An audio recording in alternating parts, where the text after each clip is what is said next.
আসলে আমার এই কাহিনীটা শুরু করার আগে আমাদের গ্রামের বাড়িটা আসলে কিরকম বা একটু লোকেশনটা বলার দরকার আছে। তো আমার বাড়িটা আসলে আমাদের বাড়ির যে পাড়াতে আর কি, সে পাড়াটা একটা পুকুর কেন্দ্রিক আর কি। একটা পুকুর আছে, এই পুকুর কেন্দ্রিক হলো আমাদের পাড়াটা। তো এই পুকুরটা হলো অনেক পুরাতন পুকুর একটা। দুই পাশে হলো অনেক পুরাতন ঘাট বাঁধা আছে আর কি। এই পুকুর কেন্দ্রিকই হলো আমাদের এই মানে পুরো পাড়াটা হলো এই পুকুর কেন্দ্রিক। এটা নিয়ে অনেক ছোট ছোট ও অনেক কথাই শুনেছি আর কি আমরা ছোটবেলায়ও।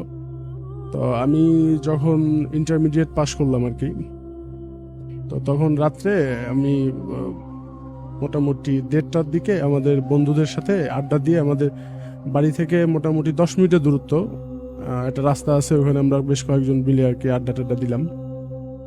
আড্ডা দেওয়ার পরে আমি মোটামুটি 1:30টার দিকে ওদের সাথে কথা শেষ করে বাসায় ফেরার উদ্দেশ্যে রওনা দিলাম আর কি।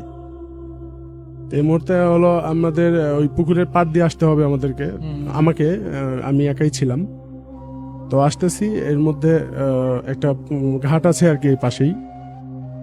তো আমি যখন ঘাটটা ক্রস করব তখনই আসলে মানে এই অনাকাঙ্ক্ষিত ঘটনাটা ঘটে আমার সাথে। আমি লক্ষ্য করি যে আমার চাইতে মিনিমাম 1 থেকে 1.5 ফুট লম্বা একটা মানুষ আমার সামনে দাঁড়ানো। উনি মানে অনেক বৃদ্ধা গোছের লোক আর কি, পুরুষ মানুষ। তো আমি তো প্রথমে দেখে আসলে বিষয়টা বুঝতে পারিনি। তো পরবর্তীতে আমি যখন একটু কাছের দিকে আগায় গেছি, তখন বুঝতে পারছি যে না, এটা অন্য কোনো কিছু হয়তো।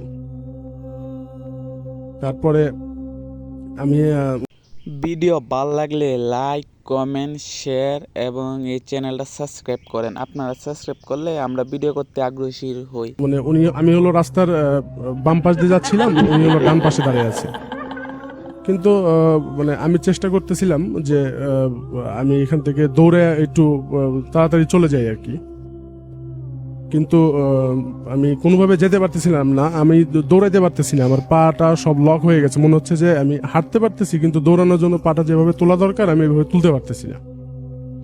তো আমি বেশ কিছুক্ষণ পার হয়ে যাওয়ার পর, আমাদের পুকুরের কোনাটা যখন পার হয়ে গেছি, পার হয়ে যাওয়ার পরে আমি মোটামুটি হলো আমাদের বাগান পড়ে আর কি, ওখানে বাগানে তখন হলো আমরা ওখান থেকে হলো দৌড়াইছি আর কি। দৌড়ে আমাদের বাড়িতে হলো কাচারি ঘর আছে, কাচারি ঘরে গিয়ে মানে সেন্সলেস অবস্থায় পড়ে যাই আর কি।